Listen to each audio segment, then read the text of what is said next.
Hello, welcome back to my channel, and I'm your Nimsha Davies, and this will be a Excel tips series or playlist in which you can get small tips or tricks related to Microsoft Excel, or you can use it in Google Sheet also. In this video, I'm using Google Sheet. Maybe sometime I will use Microsoft Excel. Both are same. Okay. So here I want to add a calendar to my Excel sheet.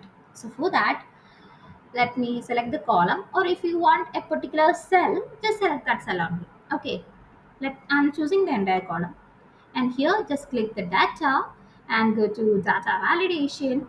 Here you have to add a new rule, and in the criteria I'm choosing is valid date, but I have to change. I want to change this A1 to A2 because A1 is my heading.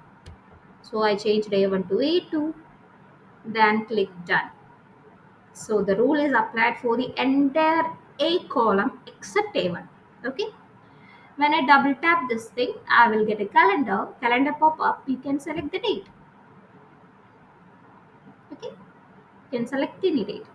So that's all for this video. You can watch our next video with next interesting tips on Excel. Bye.